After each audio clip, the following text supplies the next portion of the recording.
Hello प्यारे विद्यार्थियों, कैसे हैं आप सब। एक बार फिर आप सबका बहुत बहुत स्वागत आपके अपने YouTube channel learn Hindi with Anju ma'am में।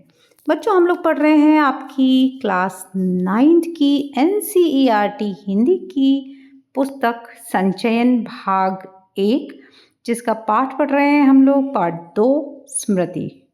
बच्चों, इस पाठ का हमने एक्सप्लेनेशन 3 भागों में बहुत अच्छी तरह से समझ लिया। उसके बाद हमने इसके पाठ के पीछे दिए गए बोध प्रश्न कर लिए थे, पिछले वीडियोस में जाकर आप देख सकते हैं। और आज हम लोग करने जा रहे हैं बहुत ही इम्पॉर्टेंट एक्स्ट्रा क्वेश्चंस, है ना, जो पाठ के बीच बीच से हैं, जो पीछे नहीं दिए हुए हैं बच्चों। इसे स्पेशली आपके लिए मैंने ढूंढा है।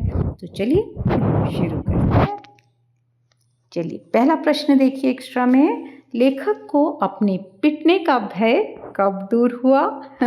तो लेखक अपने बड़े भाई के बुलाने पर सहमा सा घर आया, है ना, डरा डरा सा घर आया कि पिटाई होगी। तो देखा कि उसके बड़े भाई पत्र लिख रहे हैं। यह देखकर उसे अपने पिटने का भय जाता रहा, क्योंकि बड़े भाई पत्र लिख रहे थे। इसका मतलब वो बहुत ही इम्पोर्टेंट काम में बिजी थे और अब उन्हें उसे पीटने का ध्यान नहीं है। ठीक, अगला क्वेश्चन देखते हैं।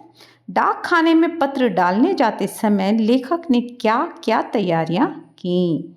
तो इसका उत्तर देखिए। डाक खाने में पत्र डालने जाते समय लेखक ने ठंडी हवा से बचने के लिए छोटे भाई और अपने कानों को धोती से बांधा, अपना मजबूत बबूल का डंडा साथ लिया, सिर पर टोपियां लगाईं, साथ ही उनकी माँ ने उन्हें भुनाने के लिए चने दिए।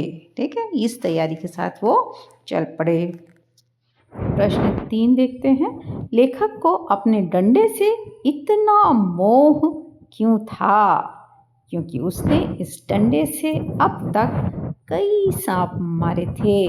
वह इस डंडे से आम के पेड़ों से प्रति वर्ष आम तोड़ता था। ठीक है, चलिए अगला प्रश्न देखते हैं। कुएं में सांप होने का पता लेखक एवं अन्य बच्चों को कैसे चला?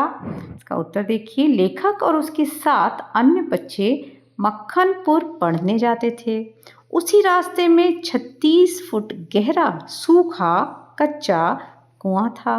लेखक ने एक बार स्कूल से लौटते हुए उसमें झांक कर देखा और एक ढेला इसलिए फेंका ताकि वह ढेले की आवाज सुन सके, पर ढेला गिरते ही उसे एक फुसकार सुनाई दी। इस तरह वे जान गए कि कुएं में सांप है।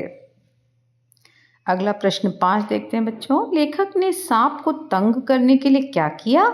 इसका उत्तर। लेखक ने सांप को तंग करने के लिए कुएं में पत्थर फेंके। ठीक है, अगला प्रश्न देखते हैं। लेखक की चिट्ठियाँ, ओहो, लेखक ने चिट्ठियाँ होगा, है ना बच्चों, कोई बात नहीं, टाइप गलत हो गया, आप लोग सही पढ़िएगा। लेखक ने चिट्ठियाँ टोपी में क्यों रखी?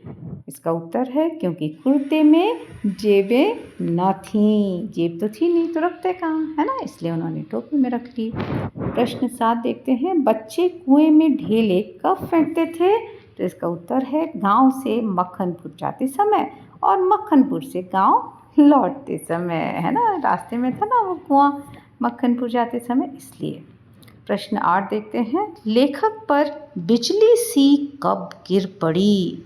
उत्तर है लेखक ने सांप की फुसकार सुनने के लिए एक हाथ से टोपी उतारी और उसी समय दूसरे हाथ से ढेला कुएं में फेंका। टोपी उतारते ही उसमें रखी चिट्ठियाँ कुएं में चक्कर काटते हुए गिरने लगीं। चिट्ठियों की ऐसी स्थिति देखकर लेखक पर बिजली सी गिर पड़ी, है ना, बहुत घबरा गया। अगला प्रश्न 9। पाठ में जिम्मेदारी की दुधारी तलवार किसे कहा गया है? तो इसका उत्तर है कि लेखक को एक ओर तो बिना चिट्ठियाँ डाले घर लौटने पर भाई से पिटने का भय था, दूसरी ओर जिम्मेदारी पूरी न कर पाने का दुख भी था। इसी को पाठ में दुधारी तलवार कहा गया है, ठीक है ना। क्योंकि इस पाठ में कहा गया ना कि उस पर दुधारी तलवार लटक रही थी। वो सोच रहा था कि चिट्ठियाँ गिर गई हैं, अगर मैं चिट्ठियाँ बिना डाले डाक खाने में घर जाता हूँ तो भाई साहब मुझे पीटेंगे।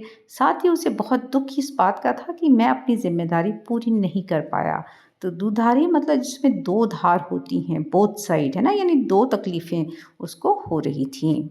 अगला प्रश्न 10 देखते हैं। लेखक के सांप तक पहुंचने के लिए लेखक के पास, है ना, पास रह गया बच्चों, लेखक के पास सांप तक पहुंचने के लिए कुल कितनी धोतियां थी? तो लेखक के पास कुल 5 धोतियां थी।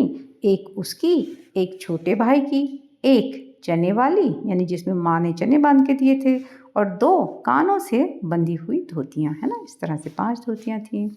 प्रश्न 11 देखिए। चिट्ठियां कुएं में गिर जाने पर लेखक छोटे भाई की तरह जोर से क्यों नहीं रोया, है ना।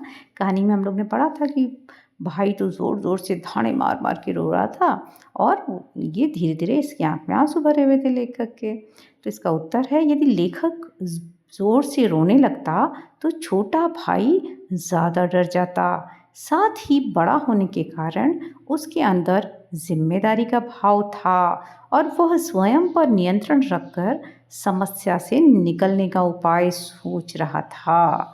ठीक है। अगला प्रश्न देखते हैं। लेखक किस जिम्मेदारी के बोझ से दबा था?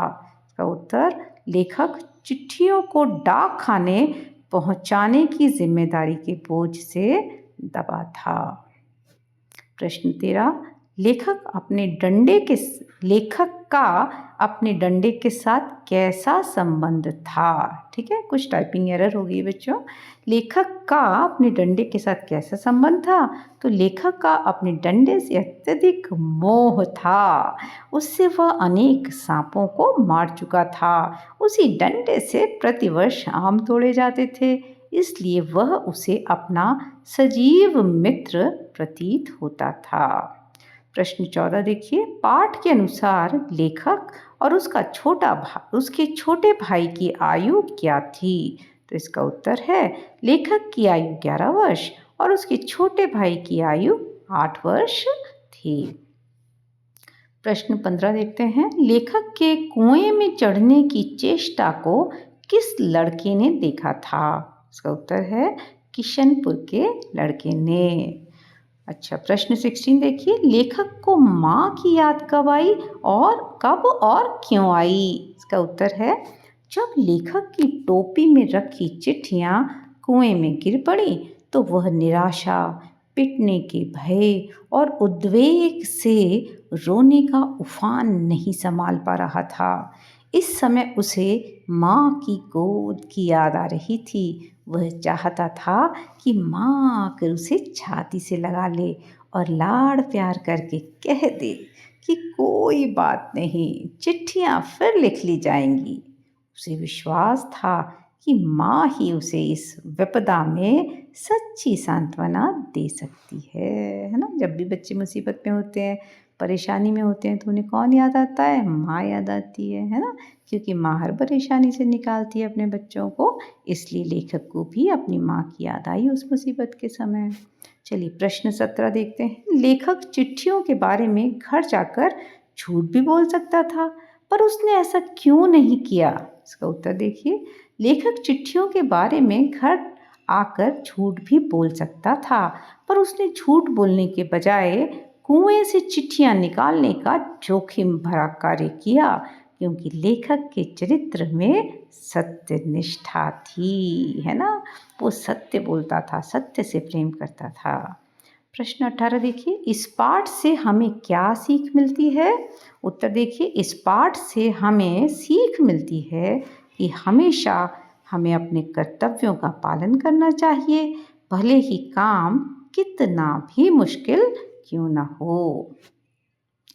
प्रश्न 19 देखिए। स्मृति पाठ का उद्देश्य क्या है? इसका उत्तर है, स्मृति पाठ का उद्देश्य बचपन की यादों को चित्रित करना और बाल मनोविज्ञान को दर्शाना है ना। बाल मनोविज्ञान मतलब बच्चों का मनोविज्ञान, बच्चे किस तरह से सोचते हैं, किस तरह से काम करते हैं, किस तरह से शैतानियाँ करते हैं, ये सारी चीज़ें।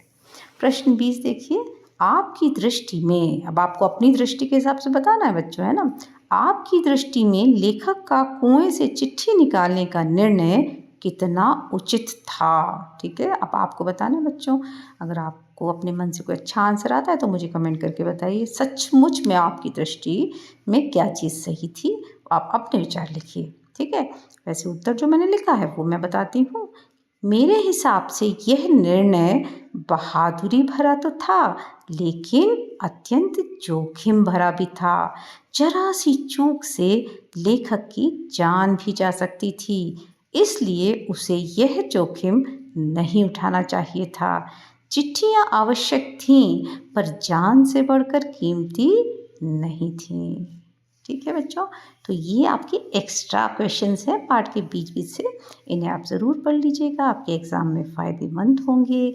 और बच्चों, जिन बच्चों ने अभी तक चैनल को सब्सक्राइब नहीं किया है वो चैनल को सब्सक्राइब कर दीजिए, बेल आइकन को प्रेस कर दीजिए, ताकि आपके पास वीडियोस समय समय पर पहुंचते रहें और आप पढ़ते रहें हिंदी को आसान तरीक़ों से। चलिए, अगले वीडियो में एक नए चैप्टर के साथ आपसे फिर मिलेंगे। तब तक के लिए जय भारत, जय हिंद।